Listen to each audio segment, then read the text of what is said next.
Hello, and welcome once again to Stories Across Borders, where we talk about stories told across a variety of different mediums.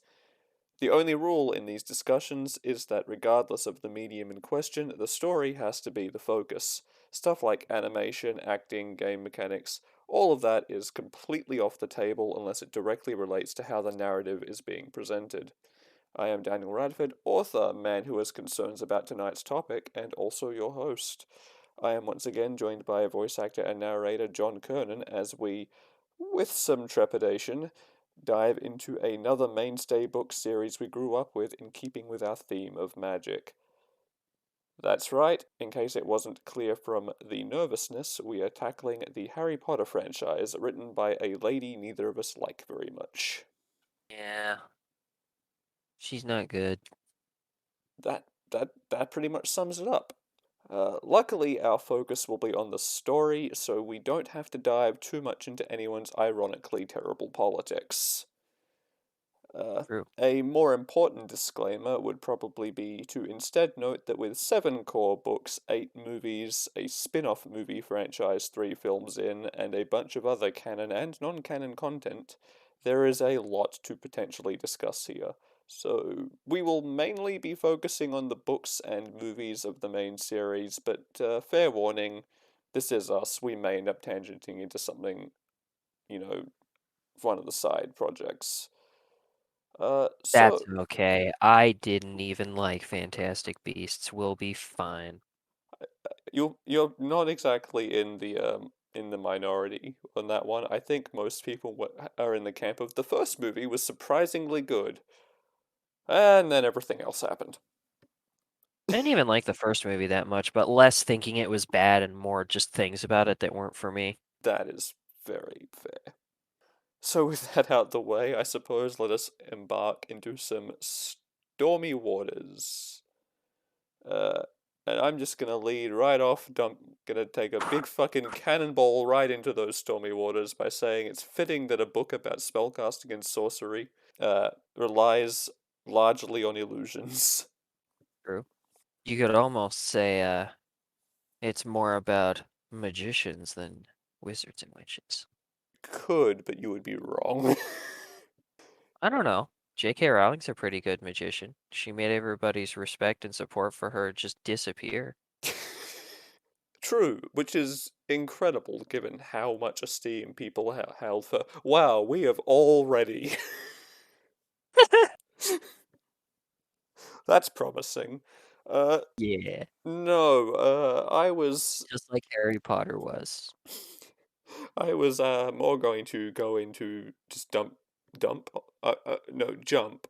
Although much of the jump will involve dumping on the magic system largely present in the books and movies and all that, because, Despite um, being a series all about magic, the magic is actually one of the least interesting or narratively cohesive parts of Harry Potter as a narrative.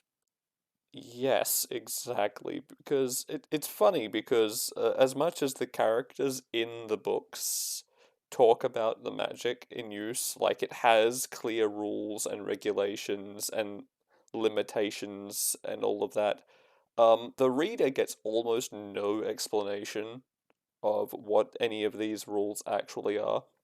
We know No. that yeah, we know that certain words strung together by a wand-wielding witch or wizard and combined with the right motions can cause spells to happen.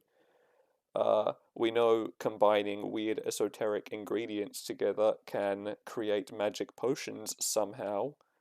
Uh, completely unclear if a non-magical person could also achieve that effect by mixing those ingredients. Um, in addition to Yeah, just a bunch of other weird forms of magic expressed in the stories that have nothing to do with how it works for people or the also special people who can break those rules. also the weird feeling where they decided to go with where for some reason the magic and non-magic worlds are just entirely separated where when like you create as many different fantasy creatures and like different places as them, you would really think like there's no way. magic should be a secret in the world of Harry Potter. Not even a little bit. Like, there are too many things where it's two worlds clearly separated from each other and sliced in half, except for the part where, like, they're not separated. They're not parallel worlds, so you have to like go through a portal to get from one for the other. They're both there, coexisting for each other, but somehow regular people just don't know about unicorns or goblins or dragon newts or any of those crazy potion ingredients. Nobody's just randomly made that stuff by mixing it together. Nobody's like wandering into woods to find horrible swamp creatures or Hagrid's fucking beard shavings. Like, everything is just separate, neat, and tidy. Don't worry about it. It's fine. Nobody, non-magic people don't know about magic. That's why nobody believes in it. You see, this world is just like reality. That's what she wants you to believe. She wants you to believe magic could totally be real. It's just right around the corner where you haven't seen it, while the horrible wizard Illuminati keeps you from ever seeing it because Yeah. you're a fucking muggle and you're trash and they don't want you to see it. Don't forget as well that there are numerous non-magical people in this setting who explicitly do know about this other world, and somehow the minority of the population that is witches and wizards has been able to keep this completely under wraps. Yep. Wizard Illuminati. Fucked up. Like, I know that there is the whole canon explanation of there are people whose specific jobs is to, like, liaise with the governments, and that there's specifically people whose job is to go out and wipe the memories of people who have seen magic, which is really fucked up when you think about it. Um, I was abducted by aliens, man. They probed me and everything. but Like, no, you yeah, just got one of the bad people from the Ministry of Magic. They do things they're not but supposed to do yeah, with the people they erase the memory of. oh no. But just yeah, just the sheer scale of what she built into the world immediately makes just the entire setting fall apart if you look too deeply into it. But that is a recurring theme with the Harry Potter novels and subsequently the movies and all that is, you know, things are cool but fall apart upon like any critical investigation or like mildly critical lens. Like, and the magic itself is the key example of that, because even though they talk about it in a way that makes it seem like there are like all these strictures and mechanics that keep it in the realms of like a hard magic system, we as the readers, as the audience, don't know shit about how any of it works, uh, and it is almost never explained. And the things that are explained seem to be completely arbitrary and inconsistent. um, Also, it's honestly kind of rough on an immersion end of things for anyone who pays too much attention, partially because of like that thing I mentioned about like, no, you're a muggle, you don't get to know about magic, because she frames things in a way as if to imply, like I said, that like, there's magic around every corner. It's just hidden from you. And it's honestly a lot nicer to just believe that magic isn't real, because instead that would create a feeling of, oh, I can't be a part of any of this cool stuff because I'm a dirty muggle. I get it. I see. That's cool. That's fine. Sure. yeah, I mean, that is an interesting way to frame it, and I think that comes up in a lot of like magical otherworld kind of stories in general, is just that there is this weird undertone of like, yeah, this is presented in a way that's like, yeah, this could be legit. You just, It's it, but you're one of the it's outsiders. it's like if Jedi and Sith in Star Wars still had the same amount of influence over the universe, but just nobody who wasn't inundated with that stuff related to them, or had the Had Force, any clue that they were a was thing. what knew that the Force was even real, despite the fact that it's everywhere and a part of everything. Like, that's the level of disconnect we're talking about here, and also the same level of haves and have not, because let's not pretend that magic isn't in the world of Harry Potter an extremely dynastic and like blood above all thing, because despite the fact that they try to like reach the that mugbloods can still be cool and do stuff, but only mugbloods. You still have to have wizard blood. If you're just straight up muggle, fuck off. But like, they try to like make the equality thing okay and make it look like prejudice against mugbloods and stuff's not bad, except the actual framing of the story doesn't communicate that well at all because obviously wizard superiority is just correct in that world. Wizards just are better than us. They have everything that we have and a shit ton that we don't. I mean, kind of. One of the weirdest things, like inconsistencies that raises questions for me in that world is why do they choose not to have technology? Because they're Amish. Like I don't think it is ever actually expressed in at least maybe there's some like offhand like off of the what is it Pottermore or any of that shit where they explain it. But as far as I'm aware, in the like main books or movies or any of that, they never actually explain why going like why the especially the ones who like know about like what the people of the non-magical world have access to, why they choose to go without modern conveniences and things like that. Because now, I mean, there's some like there's the implication for some of it, right? Where it's like, yeah, you don't need a dishwasher because you can just wave your wand and they'll just do it themselves, or things like Yeah, that. It's not that and you stuff. don't you don't need a toilet because you can just magic away your. Yeah, I Oh, I hated that so much when that started getting talked about. I hate that it. I hate it on multiple levels because it does kind of make sense, but it's still fucking disgusting. It makes wizards seem disgusting because like that's how strong their level of oh well I just have magic so it's fine is. It's just like oh hey I've got magic so what do I need a toilet for? But like, Like God, I don't know. yeah, it's not that stuff. Because obviously the answer to that is that they don't need that technology because magic can do it for them. It's But it's it's still shit like weird because the there's internet or yeah, phone lines. or elevators. Yeah, Hogwarts could use some elevators. yeah, those stairs are assholes.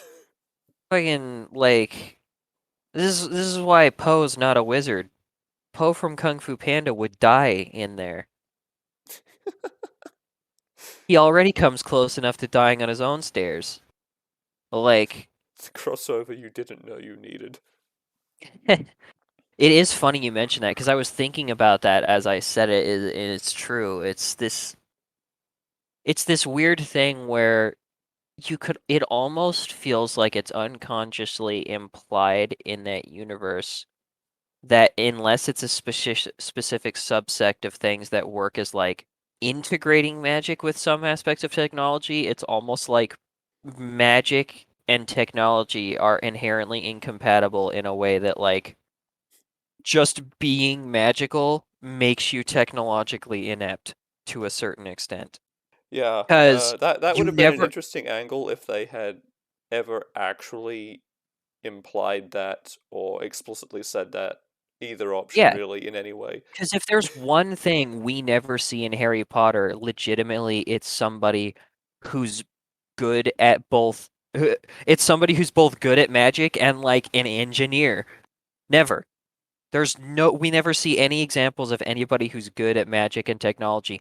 The closest thing we see to that is honestly probably Ron's dad having a flying car that he like lovingly maintains and takes good care of despite being poor. Yeah, I mean, that in itself existing now that I think about it, and also there's a flying motorcycle that's fairly prevalent. Like, That's like that, the only contrast, right? Is like they're just like, yeah, we make cheap kind of sputtery cars and motorcycles, but we make them fly I with think magic. I think those weren't things they made. I think they're things that he found elsewhere, to be fair. But it is like That's why I that just said lovingly immediately, maintains, yeah, because he takes care of it. It's his baby. that immediately disproves the idea that maybe you just can't combine magic and technology of a certain degree of complexity. They have radios, not like, communication radios, radios like you listen to music out of, which they do some weird magicy shit with at some point too. So yeah, it's not like they couldn't make all of their lives easier by adopting, say the internet. Now, and I know that these books started getting written in like the 90s where the internet wasn't as present in everything as it is now, but they finished writing them in 2000. I keep saying they, I don't know why. It's one person, probably because I'm thinking of the movies when I'm talking about the books. No, I like it. Let's ungender the transphobic person. Actually, that is really funny.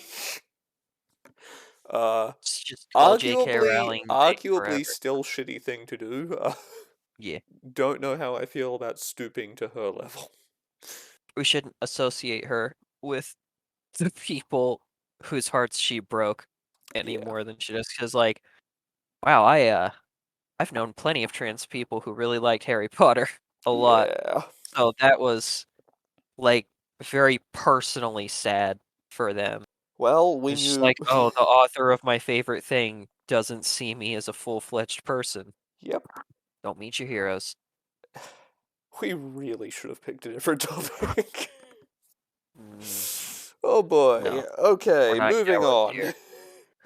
Yeah, so she's finished the last book in 2007, and the movies have an even more like somewhat modern spin because of course like every movie came out a few years after the related book.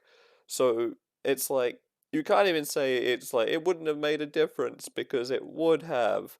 And I've got to tell you, I feel like the organizing a resistance movement and things like that, especially, one I'm just saying the internet would have made communicating and organizing your little rebel alliance a lot easier and more efficient. And it would probably give you an Their hacking advantage, squad's pretty good. and it would probably give you an advantage over the magical Nazis who hate everything non-magical.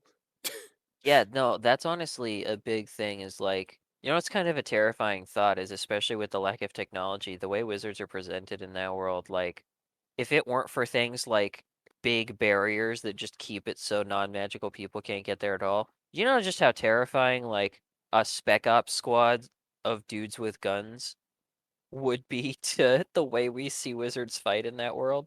Like done. They better keep themselves in line because if magic ever does anything that like the regular world doesn't like, all it's gonna take is like a small military contingent from like really any first world Yeah. country and In defense of the largely shaky world building, I think it is largely, if not outright stated, at least implicit, that those barriers are more for the safety of the magical people than for the non-magical people. it Uh, is for sure. but by the same token, that wouldn't be an issue if they just, had electricity. It wouldn't even be difficult. It, for one thing, it would be so much easier for them to keep the two worlds separated if they themselves were a little more integrated with the non-magical world. Ironically, It's yeah. that's that's honestly why I said why I made that joke about them being Amish when it first starts out because I think it's actually closer to that than it is to anything practical. It's almost like a matter of faith more than anything else. Like, oh well, you're a wizard, so that world has no place in your life anymore. Yeah, and like there's I'm just thinking, when's the first book set? 1997. You've got your 11-year-old who was born to a muggle or part muggle family. They've got their letter, all that shit. They're going to their weird new magic school. You think they're not bringing their fucking Game Boy on that train? Oh, bro. I would lose my shit at Hogwarts without a Game Boy. Oh, sorry, there's no electricity. Why don't you just magic yourself some new batteries? Yeah, exactly. That's what I'm talking about. It's the weird inconveniences in entertainment and communication that I don't understand why they wouldn't adopt other than for keeping a very specific aesthetic from like an outside of the universe point of view. But that's kind of the situation these stories leave us with, right? Where we have this really weird world building that falls apart under the slightest, teeniest, most infinitesimal amount of actual scrutiny. We're left with a very, very soft magic system that is in universe treated as a hard magic system, which is very strange because it's like because we as the audience are led to believe that this all makes sense because the books are written in a way that creates the illusion of any of this functioning, but all it takes is, you just the minute you pull something out of that Jenga tower, it's falling down. Yeah, yeah, exactly. Like, gotta have the Wizard Illuminati keep things in line. Obviously. Yeah. Careful, government might find out Dumbledore's gay. Don't let them. Oh man. Because I mean, Alex Jones would have a fucking riot with that. Look at this. The Wizard Illuminati is real. I told you they were making the frogs gay. I hate that I can see this in my mind's eye. Oh no. So yeah, the wider world building definitely has some issues. Looking into the magic itself, is a little bit more give and take than the world building at large, I think, from a literary perspective, because the soft magic system, even though it pretends it's a hard magic system in universe, we are not doing that here. We know that it is the vaguest of the vague in reality. That kind of a magic system does actually excel in some things. It's great, like we discussed in the last episode when we sort of went on our Narnia tangent again. It's great at creating this feeling of whimsy and like anything is possible and setting the tone for an adventure potentially. Like it's great at setting up that vibe, a soft magic system, because anything is possible because there's no real mechanics or limitations on what can exist in a world like that. So vibe, like just that vibe alone helps, and it helps sell that illusion to an extent because you get caught up in that. On the flip side to that, the soft magic element, I think, is really good when it is what is causing problems for the protagonists rather than being something that they can just actively call upon whenever to resolve issues. I could see that for sure. Yeah, like especially when you have an antagonist who is significantly more powerful than your heroes because they're more powerful and have no limitations, that forces your heroes to be clever and rely on things like wits and communication skills and all of that fun stuff instead of just muscling through an adversary and overpowering them. Yeah, definitely. It's one thing it's definitely good for is the creativity of problems and solutions. Yes, although it is generally better with the problems because like the thing is when you start using a soft magic system with no real limitations or anything to solve problems, it very quickly starts to create plot holes and like weird contrivances. It starts raising questions about why supposedly intelligent or gifted characters or whatever are not using all of the tools at their disposal to solve a problem. What? When has anybody ever had questions like that about anything in Harry Potter? Well, funny you say that. Let's talk about time turners. Uh, We are told early on that magic can't bring back the dead, except apparently it can because you can reverse time. it's okay. Just bring grandma back to life for a day. Yeah, so that's a thing that happened that they that J.K. Rowling introduced into the world, the ability to mess with the flow of time, which I really I cannot stress enough that I do not recommend adding time travel elements into your story unless you have really thought out what you're doing with that, because it makes things really messy, and this particular author did not think about it. Because it I mean, it immediately never raises have questions consequences. about why are you not just using them to cheat every situation? And eventually, I believe 2 books later, she did realize that this was a problem because she went out of her way to destroy basically England's or the UK. I don't know actually how that works with the magic border situation. Basically, destroy their entire supply of the time turners because it was the only way to suddenly remove that. And so now, so there you go. That you've got a plot hole and a contrivancy in one with that. Yeah, except it certainly doesn't solve the problem of, like, how do we know nobody has, like, already just how do we know the entire fabric of the world hasn't just been repeatedly manipulated by this spell? Yeah, What if exactly. nothing is the way it should be? It raises a lot of questions and it does bad things to the integrity of the narrative. It's it's like it's not the only example of stuff like that either. You've got a couple of instances where there's just because it's a magic system that can basically do everything, it leaves things really wide open for like Deus Ex Machina stuff. Like How come nobody was it's just like, never "What if I" it's sorry. never really explained how the power of love provides like protection against actual literal killing magic, or why that only applies to one person effectively, or just Well, other than he it is the makes sense. protagonist. Harry Potter's mom was already really good at deflections of love because she resisted the horrible, awful temptation of, the white knighting little, oh god, the white knighting little incel that was the half-blood prince, so that she could instead get with cool bad boy douchebag gaslighter.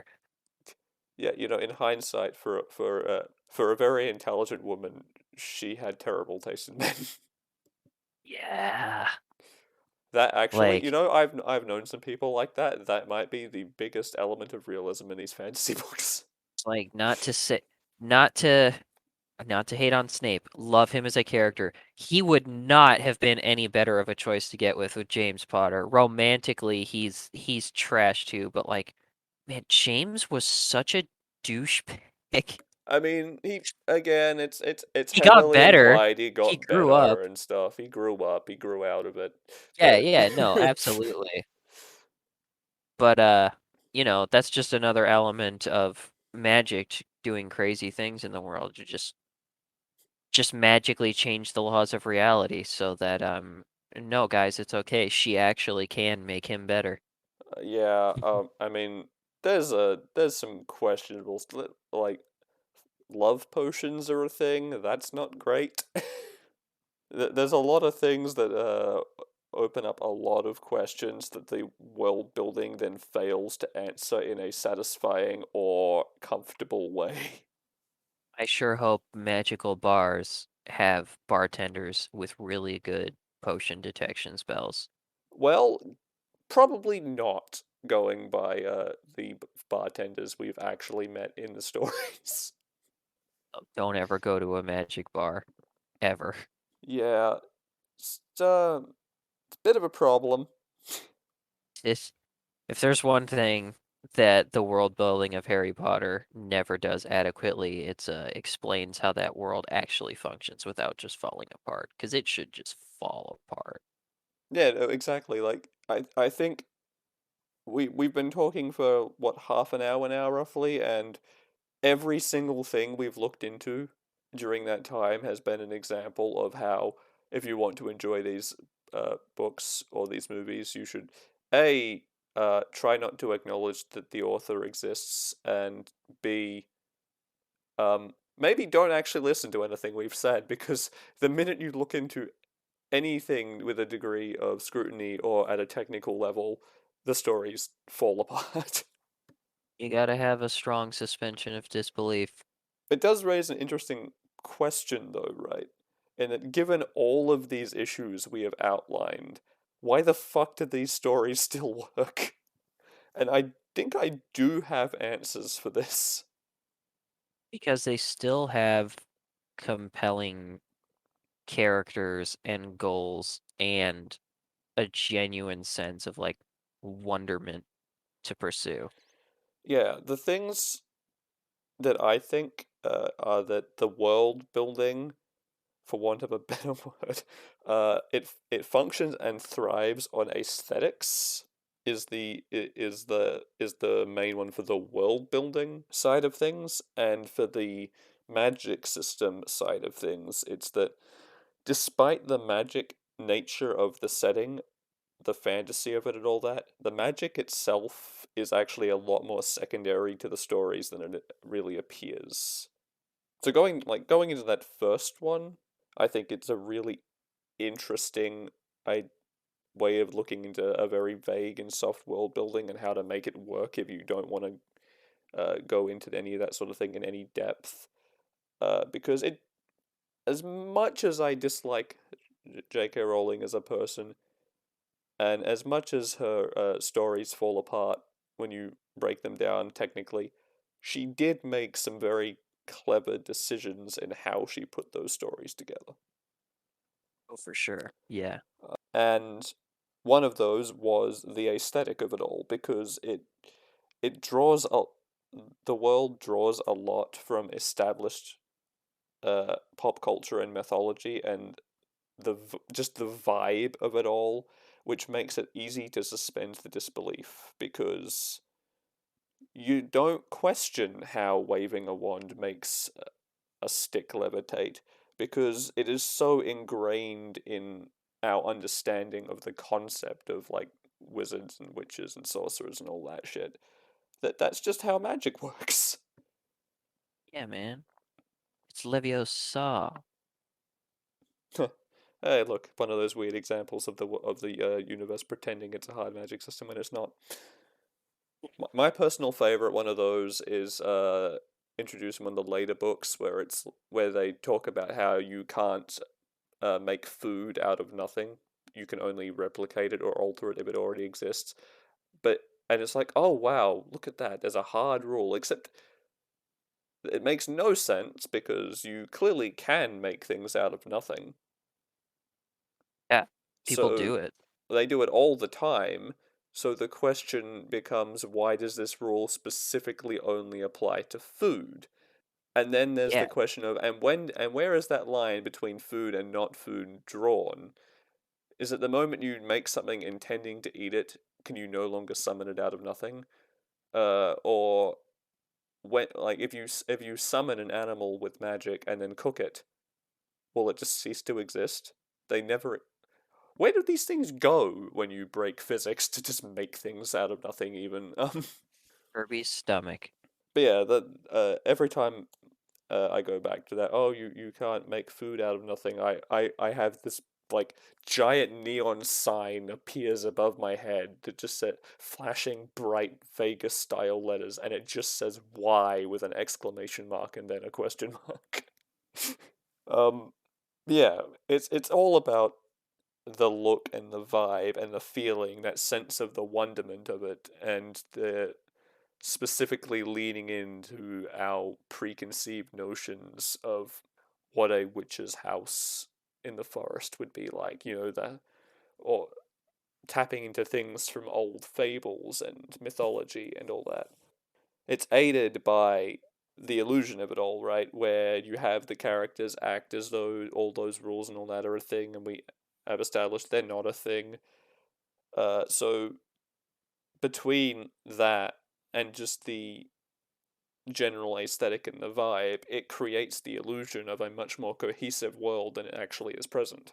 Yeah. It's almost like a show don't tell trick of just like of more subtly doing the same thing of like, oh, why does this work? Because it does. yeah, it's show don't tell in a very interesting sense where it's being used to obfuscate things rather than explain things. Yeah. It doesn't actually show you why something works the way it does, but it shows you that it does work and then shows you something else to make you look away and be like, yeah, but who cares about that? Not important. Which again, it's all done in the service of that aesthetic and that illusion. Like this sounds like a criticism, but it is really I don't want to say compliment because again the world building isn't great, but it is a smart writing decision still, because it does a very good job of hiding how flimsy the world building is, because you feel Yeah, like it's a lot more there's a lot more depth than is there. it's a necessary thing to make something like that go through. One thing I can definitely say to Rowling's like credit as a writer is she found the like perfect ideal writing style to make her form of writing work, if that makes sense. Because her flaws are varied and sharp enough when it comes to writing and world building that without being presented just the right way, it would all fall apart. Which is why I find it very funny that the woman who created the most famous world about magic being real of all time definitely could never be a witch or a wizard, but she's a pretty good magician. Hey, and we came right back around to that one, but you made the joke better this time. Yeah. And also, it's more relevant.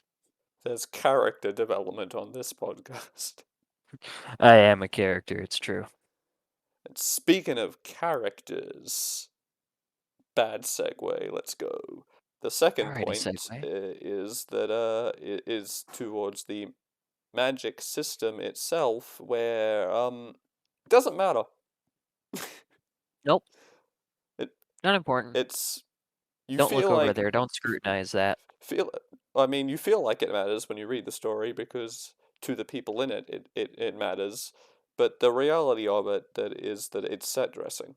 I mean it causes problems and things like that. It's not like has no driving force in the story at all. So calling set dressing is a bit disingenuous, but the general gist of it is that the stories themselves center a lot more around character dynamics and also on mysteries and problem solving. The strength of the story isn't in the world or any of that, it's in the way characters grow over time and with the audience, which is something very unique. Uh, but also in that it doesn't matter that the magic systems. Well, it usually doesn't matter, looking at you, Time Turners, that the magic system is super vague with no real defined limits or anything like that, because a lot of the time, the problems they need to solve can't be solved with magic. A lot of their biggest problems are structural or educational or political Or, the power very or love. frequently, mysteries. Uh, I think almost every one of the books has some riddle or mystery that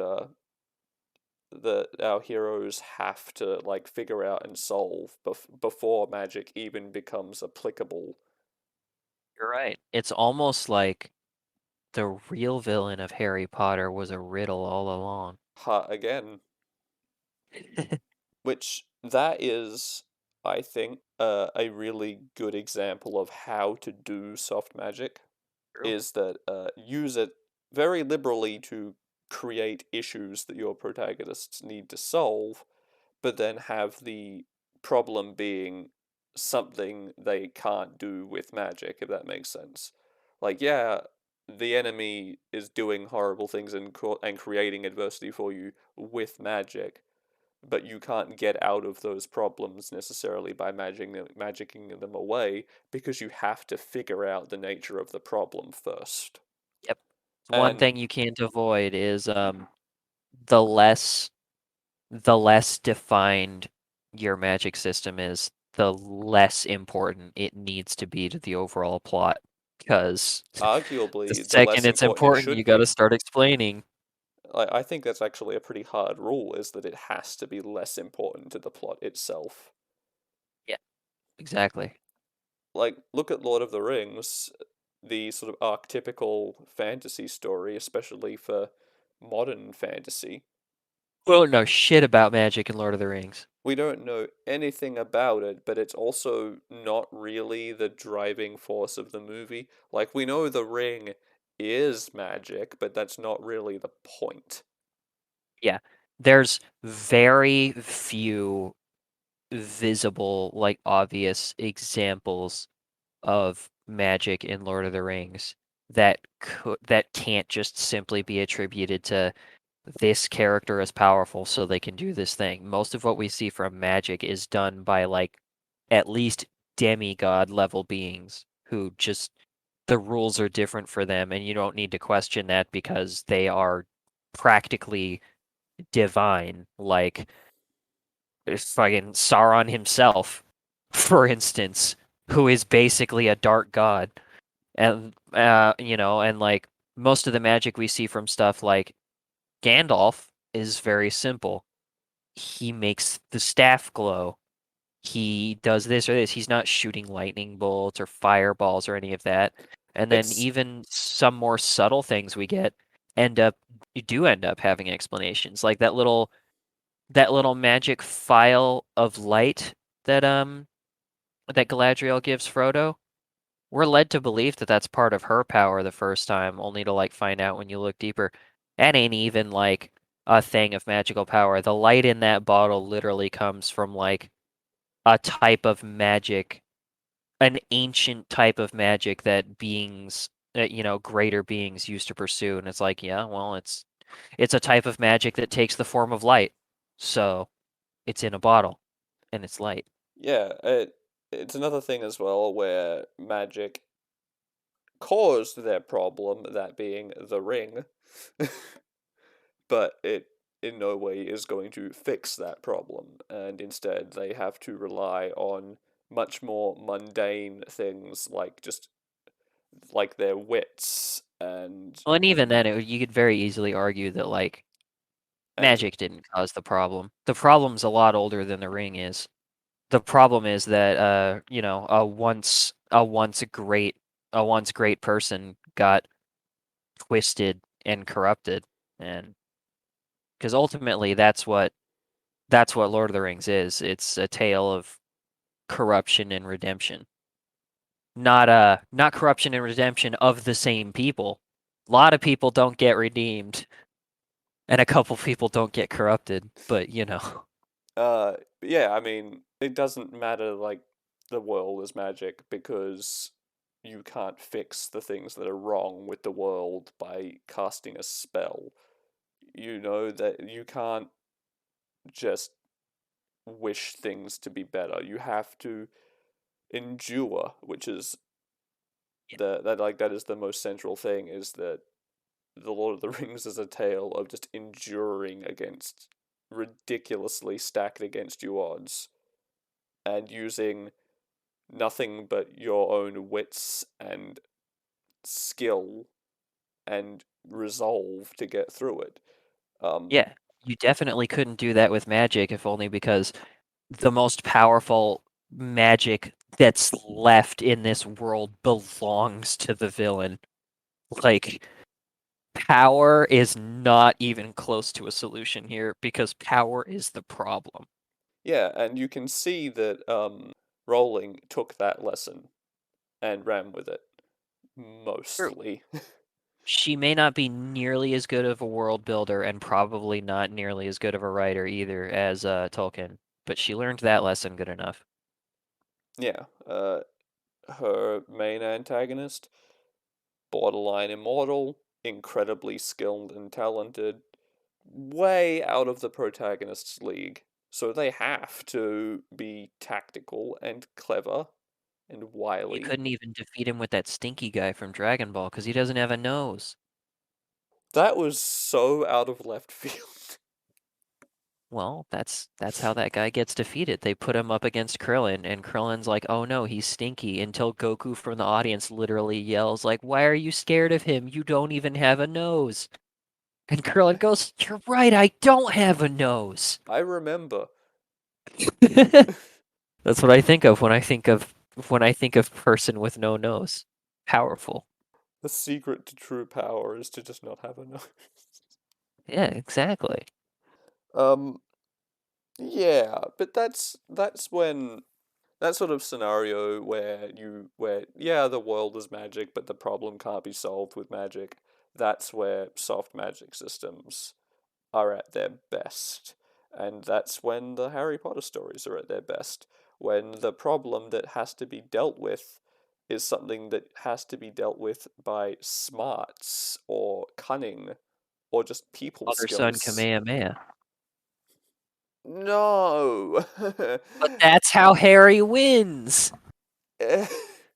Kind of, but it's also where one of the things in the book that I don't like. That's um, sort of why I brought it up. Is this just this kind of like, oh no, he's weirdly does work in in Dragon Ball, but that's because it's a very different story. oh no, the villain actually still is too powerful. The hero's gonna lose. But don't worry, the love of his parents is back again. Don't worry, it's all cyclical. It rhymes like poetry because we all know George Lucas is such a great writer too. So it's fine. It's gonna end the way it started. Oh boy. Um, yeah. Don't get me wrong. That the I like the in the like the grand finale of the last book. I did like that it was like they kind of flipped that same thing and made it kind of make sense to like to a degree where it wasn't his ability that won him that battle. It was the fact that he had collected and put together the right information. That part I like for sure, especially because it would be weird if that's how Harry won because he's not that talented of a wizard. He's not like incompetent, but He is even described in the books, admittedly by Snape, as being extremely average. yeah, um, has some things he excels in more than most, and other areas where he definitely doesn't. Um, only dude's only real talent is turning Expelliarmus into no, you didn't win laser. yeah, I mean, that's where the part of that that I don't like comes in, where it's this vague, mysterious, magical love power that is never explained what that actually is, how it works, or when it applies or doesn't apply, because surely other people have performed heroic sacrifices. Or is it just that 99.99999% of wizards are assholes? I mean, I definitely believe that second part. I don't know if it's the reason, but I definitely think it's true. Yeah, Wizards suck. it just doesn't make sense.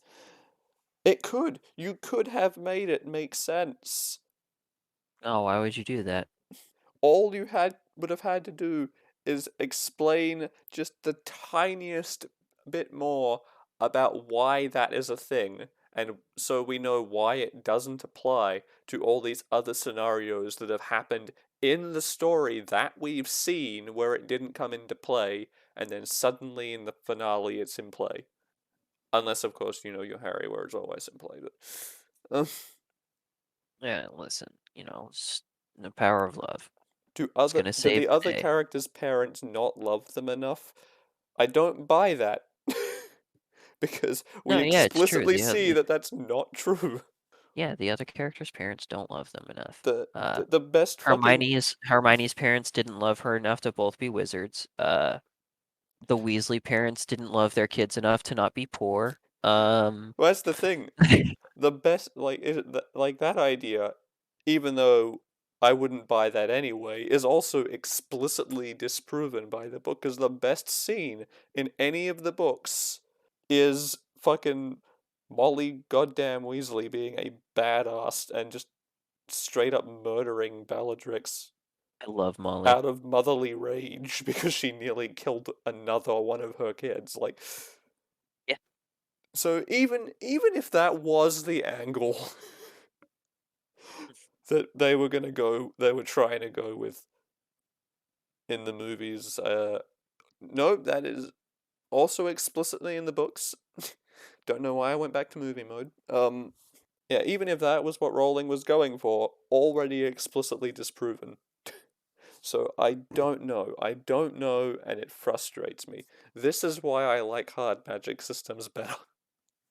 Listen, you gotta be more gentle with Harry. He has a rare and special disease known as protagonitis. Here's another thing, speaking of like the final battle and all that, like that really climactic battle where everyone's like throwing out all these weird and strange spells. A guy gets turned into a sea urchin and um why? Not why is the battle happening, I get that. But why is everyone going through all these really weird and elaborate methods of doing battle when there is a spell that specifically exists to quickly and efficiently kill people? Because that's what the Death Eaters use. By that point, That so do the good that's what the guys. no, that's what the bad guys use. See, you're not killing somebody if you turn them into a sea urchin. The good guys explicitly are aiming to kill by the end. I don't I like um but even some of the bad I guys will think it's do because weird part of it elaborate is shit. Avada Kedavra.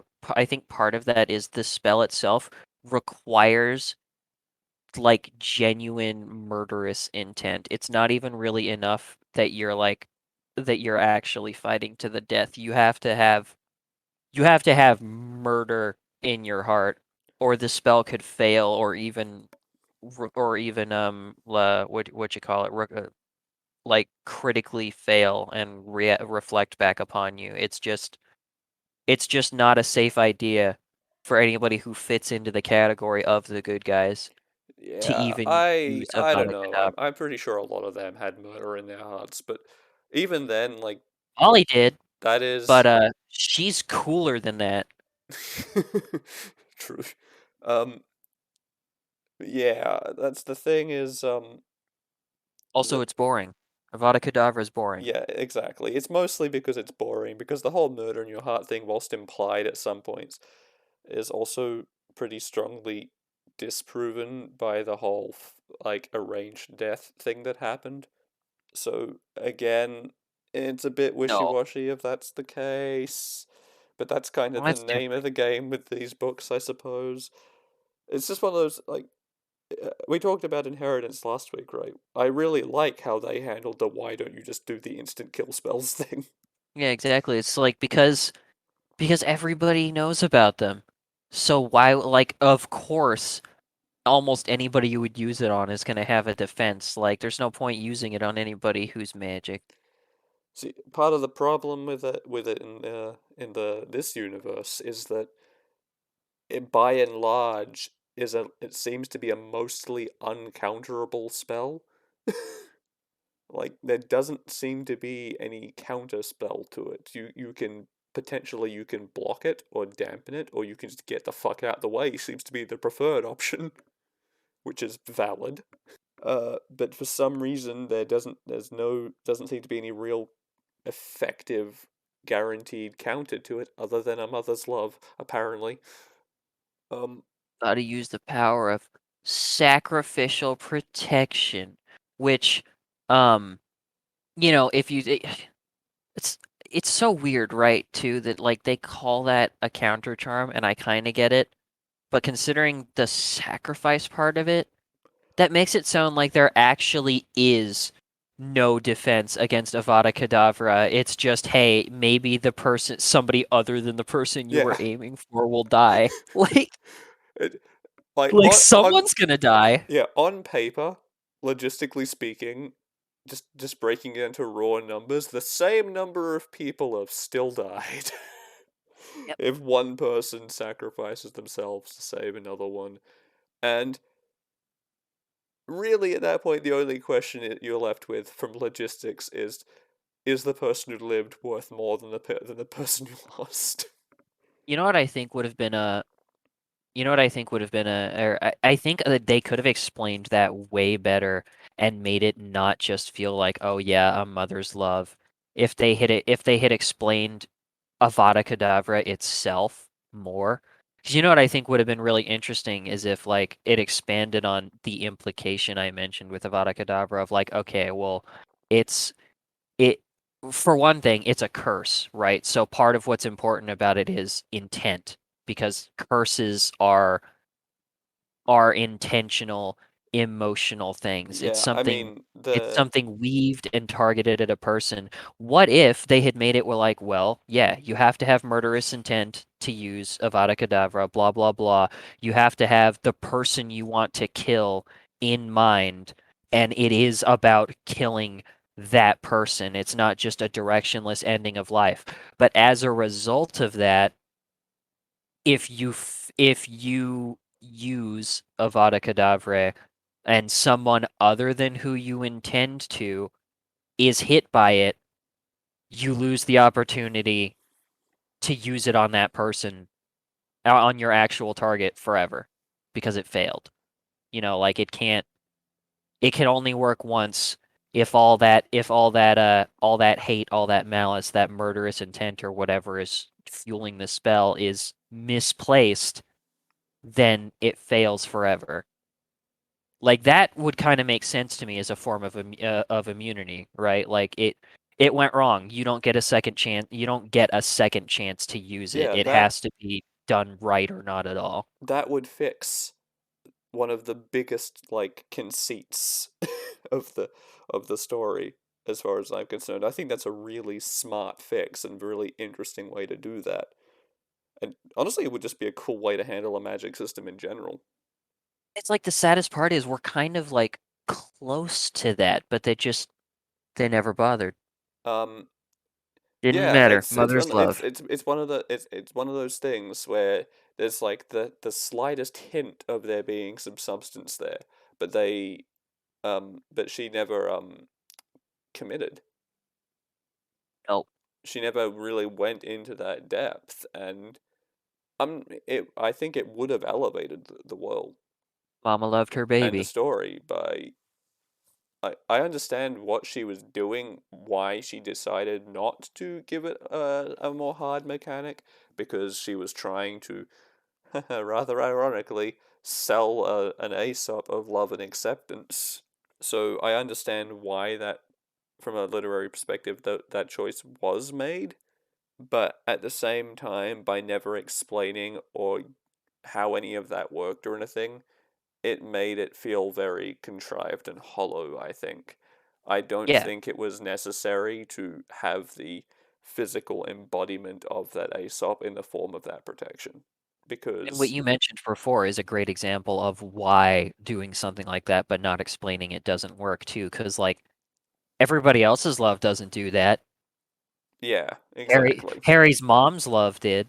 Everyone else's love doesn't just become like magical barriers that mean the most powerful dark wizard in the world can't just murder you even though you're a baby.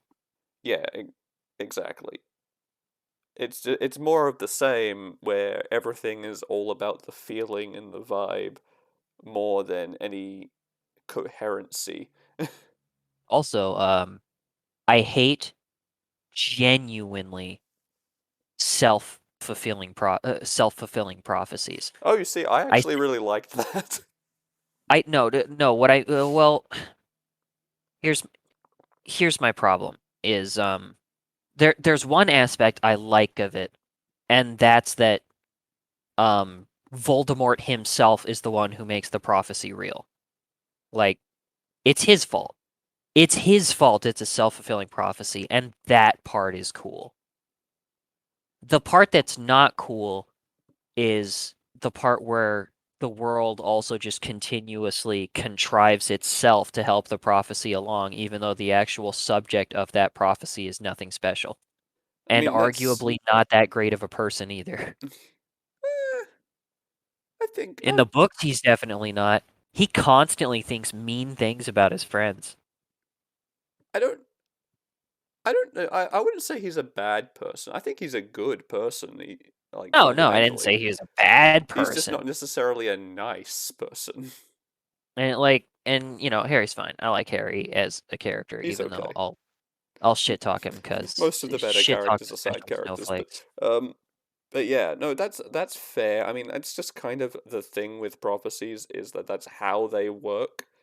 Is that in order for a prophecy to be a thing in a story, the world has to shape itself in a way that the prophecy functions, because otherwise it's just not a prophecy, it's a guess. Listen, I'm not saying Rowling is a hack when it comes to interpreting the stories and meanings of other writers. I'm just saying she really wants people to feel like she read and understood Shakespeare without actually looking that deep into it. The self-fulfilling prophecy thing isn't Shakespeare. That's way older than Shakespeare. Oh, it's way older than that, but he has some of the best examples of it. He does Um, it. the I think where it was, I don't know if it where it originated, because I think, I mean, it's the sort of thing that a lot of different separate It's cultures and been writers around have. since ancient Greece, so it's Yes. pretty old. No, yeah, I know that. What I'm saying is, I was going to say it's a Greek thing, but then I was like, well, it's probably come up in other mythologies too, because it's one of those concepts that is, I can easily see a lot of people coming up with. But yeah, it was very intrinsic to like Greek epics and things like that, and they did it very well. It's I I think it was always going to happen because that interpretation of prophecies is an important part of agency. Because although it's usually portrayed in mostly a tragic context, it's still the idea that human agency is at the heart of the story. You can't say all these things just happened because they were always destined to happen. Sure, it was Yeah, written down. Sure, it came true, but it came true because of what you did. You yeah. made it happen. It's very, very easy for a prophecy or a chosen one a situation, and this is both, to basically just make it feel like everything doesn't matter. And I think that's one of the things I really liked about how Rowling handled it, right? Yeah, Is that prophecies aren't prophecies in the way that we generally think about prophecy as telling the future. It's almost like a contract yeah, where it it doesn't become binding until you take the actions that make it binding. yeah. You are told what the results of these actions will be ahead of time, and it's up to you if you are either dumb enough or foolhardy enough to sign that contract. Yeah, that is something I actually genuinely really did like about how Rowling handled things. That part for sure I like. It's only the contrivances that are a problem at the end of the day. People doing things that make the prophecy happen, great. That's what makes self-fulfilling prophecies, you know, interesting is when it's people making it happen, not the world. My problem with the prophecy in Harry Potter is that it does both. It tells us that it's a self-fulfilling prophecy while also having things that aren't any one person's actions or intention just happen also to make it work a lot. I think an element of that, though, is actually to the detriment of what you're saying, right? Because part of that is that it's random chance. And because the whole thing with that prophecy is that it could have meant someone else, and good old Voldy chose his victim, and in doing so also chose its destroyer. Yeah, that part, I like that too. Yeah. Old moldy voldy. So that choice was there, and then it's not so much the world reshapes itself to go along with that choice. It's that he happened to choose the person who, just by virtue of who they grew up to be, was always going to come for his head when they found out. Yep. He made his own destruction. So I do see where you're coming from a bit. Like, there is an element of that, and I think there is always going to be an element of contrivancy like that with a prophecy plot, but I don't think it's necessarily as extreme here as you feel. Certainly not to the extent where I would call it having the like trying to be two different types of prophecy at once. I think it just would have served if we got to see a little bit more of actions from Voldemort and the Death Eaters, because I wish less of the prophecy, I wish more of the prophecy was true only because of Voldemort's actions, and a little less of it became true because of the actions of all the people who believed in it, but benefit from it. I Like, suppose, but I mean, to be fair, that's also just part of it, isn't it? That yeah, they also buy into the prophecy, which is what part of what makes it true. yeah, for sure. I mean, Dumbledore did a lot to make that shit happen, including die. Yeah. Yeah, I can see where you're coming from. I don't know if I feel quite as strongly about that. Definitely It could have not. definitely been done better, but I mean, oh, wow, something in Harry Potter that's good could have still been done better. Yeah, Oof. I definitely don't feel nearly as Alien strongly concept. about that as I do about some of the other much more prescient issues in the Oh, construction of yeah. those stories. It's not that far up there. I kind of I have a bias against prophecies in general, so I'm probably harsher on the flaws than I otherwise would Yeah, be. I'm not huge on prophecies and chosen ones and the like either. I think it would be interesting at some point to break down prophecies and chosen ones more just as an individual topic even. Um, because we could go into a lot of the like interesting psychological aspects and all that there. Oh But yeah, we're for definitely now, gonna have a prophecy week at some point. yeah, for now, I think we should probably wrap things up because we have gone over our 1 hour mark. That's what the people want. They love us. They want us to talk forever. Look, they They'll should. never get tired of We us. are amazing, but it would destroy our throats, and you especially need the ability to talk for your work. I like talking. I want to make money from talking. So with that done, next week we will be opening with a read by John over there again. It'll be a magic themed story of some sort. You'll have to tune in for that. Until then, you can find me on Twitter at DanielWright7, and you can buy my book Domino, which is very not magical, uh, on Amazon in hardcover, paperback, or as an ebook. And as per usual, you will see more of John's stuff around. He has got a decent amount of stuff queued up for me, amongst other things. So we will see you later. Yeah, buy the book. I liked it.